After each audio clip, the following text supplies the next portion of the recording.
You all look so amazing. Thank you for being here. This is my second time at the University of Vermont.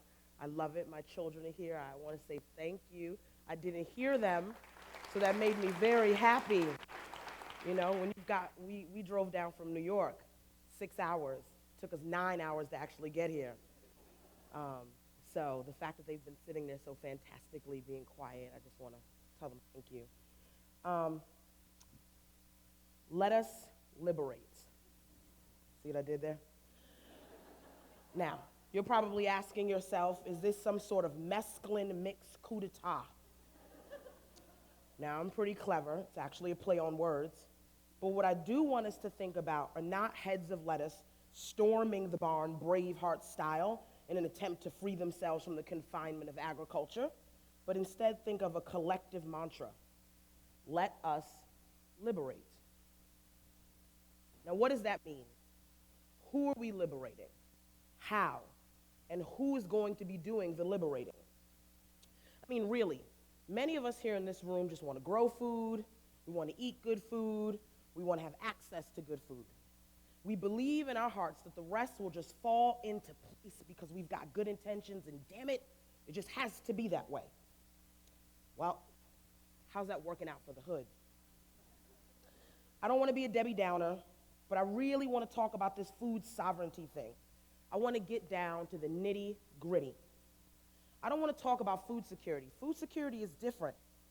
How many of you guys know the difference between food security and food sovereignty? Just a show of hands.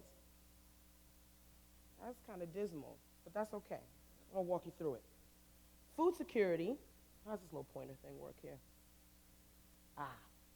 Food security exists when all people at all times have physical, social, and economic access to sufficient, safe, and nutritious food to meet their dietary needs and food preferences for an active and healthy lifestyle. That sounds great. I can't say that this is not a good thing. It's pretty dope. However, I want to move beyond food security and look to food sovereignty. I am a 33-year-old mother of 4 beautiful children. There we are. We even got the dog in there. And I started an organization called the Black Project around economic development for women and youth. I have a car. I make my own money most of the time. And so this was no easy road that I had to travel. My story is the same as many of the women in my hood. I became a mom young, 22 years old in college, 3-month-old baby. Was gentrified out of Harlem and ended up in the Bronx. I didn't know anyone, and I didn't have a hell of a lot of support. And like many people who never lived in the Bronx and had no connection to the Bronx, I didn't come with an open mind and an open heart. I came with resentment and fear. To me, the Bronx was just some place to live. It wasn't a home. I was confronted with poor air quality that kept me inside with a young daughter, expensive low-quality food. I was on a budget, a full-time student, and a low-wage earner. And by the time my second daughter came, 17 months later, my children were battling respiratory illnesses, and I was about 30 pounds heavier. See, it was easier and cheaper for me to become a dollar millionaire at McDonald's. Now, I didn't make that word up. This was a McDonald's campaign, Paul the Dollar Millionaire. For me, it was cheaper to do this, to be like Paul, than to go to the grocery store. Let me tell you why. Because when I would show up at the grocery store in my community, I'd pick up a bunch of broccoli, that'd be about $2.50 a bunch. I'd be wearing this beautiful blue fur coat, mold, right? Or I'd pick up tomatoes. And if I got them on Tuesday, by the time Thursday rolled around, I could stick my whole thumb through them. They were going bad. They didn't taste good. And so I was struggling. I was struggling as a mother with limited means and support. I struggled as a student. I struggled as an employee who wanted to be recognized as smart, talented, and worthy, but was instead seen as unmarried, marginally educated, because I didn't go to Ivy League. I graduated from Baruch, proud CUNY student. And I was arrogant because I wanted to be recognized as smart in spite of all of that. And so I was struggling as a resident, surviving on welfare and surviving displacement. So needless to say, homegirl was stressed out, worn out, put out. Food was trivial. If we ate, then that was good, period. And I found myself breaking down under the weight of poverty, struggle, and impending poor health. I knew for the sake of my kids, I better make a change. I was a powder keg waiting to happen. And let me tell you, I was waiting for the first fool to roll up on me and spark that. I discovered Mothers on the Move in 2006, and it changed my life. I realized I had more than what many other people in my community had. I had social capital. I had educational capital. I had cultural capital. And I did have an analysis on food. I knew it was making me and my children sick. I knew it was making me fatter, and I knew it wasn't what I wanted to eat. This was not the legacy of my ancestors. Processed food was not my culture. It was just that simple. And so I was living in this community full of underdeveloped lots. There was a lack of fresh groceries and healthy restaurants, and people, primarily women and children, were poor. So it wasn't brain surgery for me. I knew what needed to be done. I started small. Mommy and me yoga classes. After the classes, women would talk, and with the laughter and the screams of our children serving as our soundtrack, we started to really discuss why it was difficult for us to make that connection between mind, body, and health. There were these things that kept presenting themselves: money, job, economics. You talking to poor people about short-term goals, you better be talking about long-term economic strategies in that. Don't ask me to save the polar bears if I don't even know how I'm going to keep the Con Ed on in my house. People were stressed. They were under pressure, and on top of all of that, they couldn't even find quality food. They could barely afford the food that was being served in their grocery stores. Furthermore, a lot of families don't have that traditional time. They don't cook as much as they like to because mom may be working a shift that starts at 12 a.m., and she's not getting home until it's time to take her kids to work.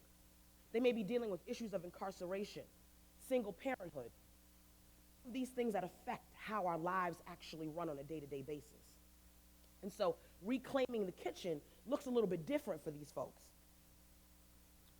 So now I do my work as a food sovereignty activist. I keep these experiences in my mind. Food sovereignty. I'm not going to read all that to you, but I'll keep it up there, so if you want, you can take a look at it. We have to do our work differently. We have to adjust our approach as we talk about who is included in the local food system and what it looks like. So let's answer this question. What is the difference between food security and food sovereignty? Food security is the ability to get food. Food sovereignty is the ability to control your food. That's different. The hood does not need more food pantries. The hood does not need more food stamps. The hood does not need more large corporate grocery chains. The hood does not need more well-meaning white Midwestern people coming in with missionary tactics. We have butternut squash, and we have come to save you. We don't need diversity in this food system. We've got that already. What we need is inclusion. Diversity does not ensure inclusion.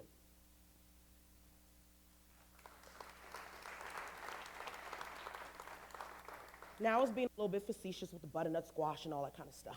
I'm not saying any of that stuff isn't great. I love my Midwestern white folks. I just want to let y'all know that. But what I'm saying is, as long as we continue down that road, we can continue to perpetuate a paradigm that keeps people at the status quo. It continues to keep community members as constituents, clients, and recipients. It does not encourage decision makers, leaders, and stakeholders. Diversity does not ensure inclusion. Food sovereignty is the right for people to decide their own food and agricultural systems. This implies that they would also then reap the economic benefits of that. How do we get here? Who participates? So I'm sitting up here talking all this smack about what the hood needs and what the hood doesn't need. Y'all want me to tell you what the hood needs? Okay, love muffins, I'm going to tell you. The tools of oppression have always included inaccessibility to land and to food. This paradigm keeps people dependent and apathetic. This sounds familiar, doesn't it? The hood needs access to resources, capital, technical assistance, and to cultivate land in its community. The hood needs better inclusive economic development opportunities to create food businesses. This means being able to open food businesses beyond the standard bodega. So a few years ago, I had the fortune of taking a road trip to Milwaukee for Growing Power's annual Growing Food and Justice Conference. 10 people in a 15-passenger van, 16 hours. You get a chance to really get to know one another. During that time, I got to meet the men of Wasaic Community Farm. That's my friend Jalal. He's a farmer, probably one of the coolest black guys you know, who traded in his Air Jordans for a pair of muck boots and became a full-time farmer.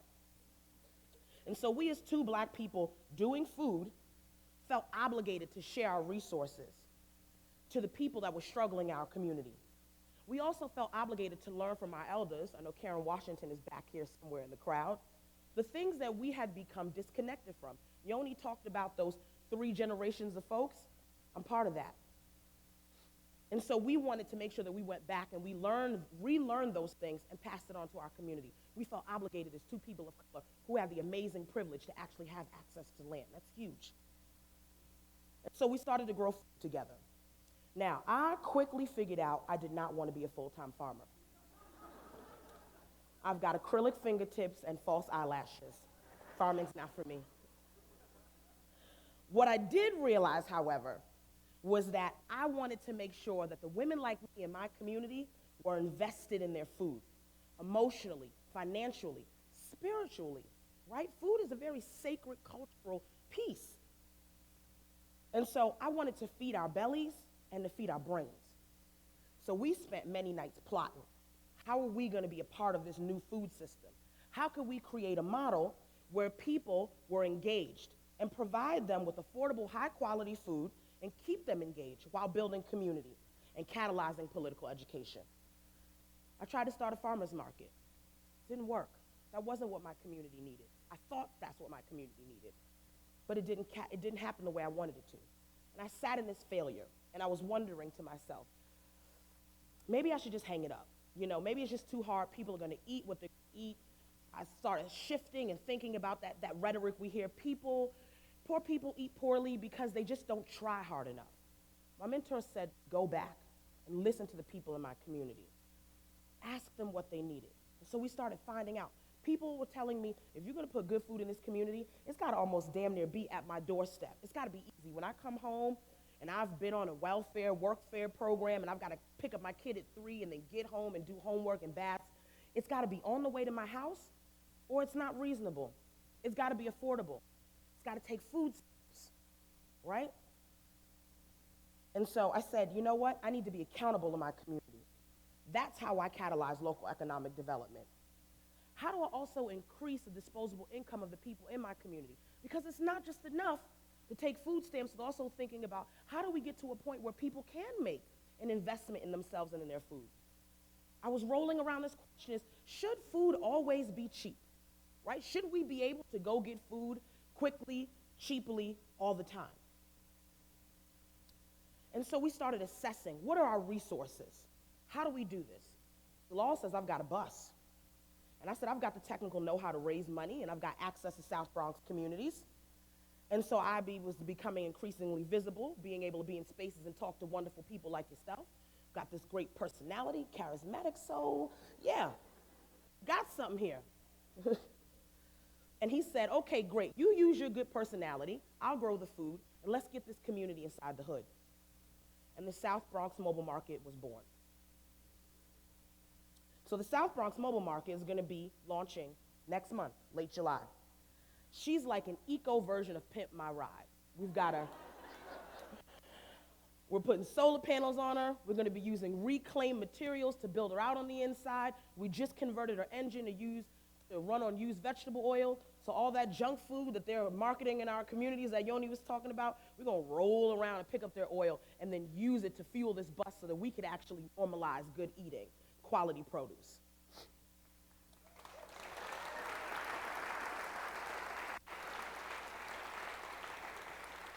Also, we realized that this project better support local farmers because we are dealing with a food system that is ridiculously broken, in which large agriculture has superseded the small diversified farms.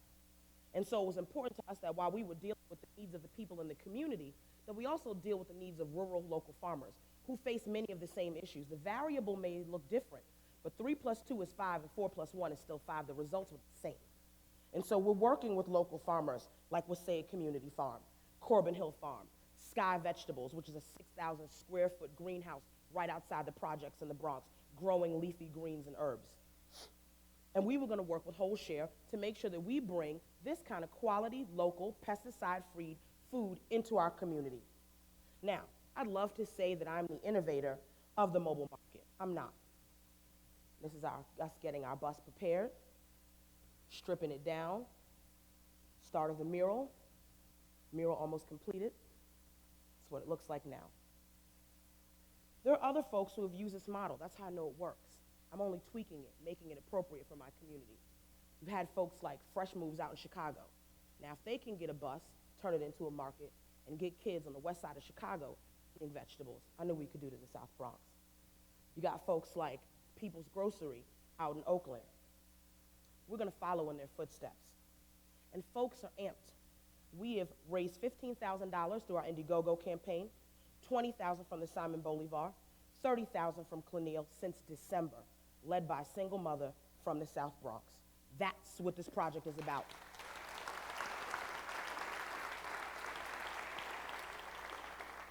It is about inclusion. It is about decision making. It is about me continuing to tell my narrative, no matter how embarrassed I might feel about it some days as I climb up the social ladder, to inspire the people in my community to understand that without us at the forefront, then there is no just food system. There is no equitable food system, because those who are the most impacted by a negative food system better be at the forefront of rebuilding it. They must be the decision makers. We have already hired stakeholders from the community. My paid intern is around here somewhere live tweeting.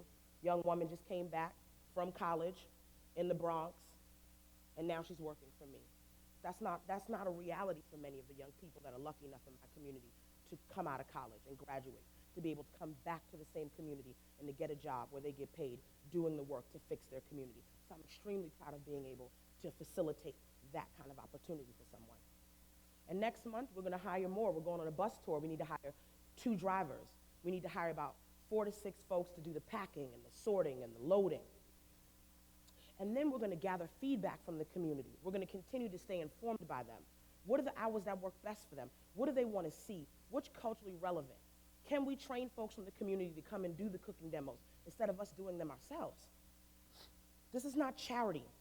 This is about people leading their own liberation. And so this good food movement is the impetus for so much. It is the potential to shift the social justice paradigm.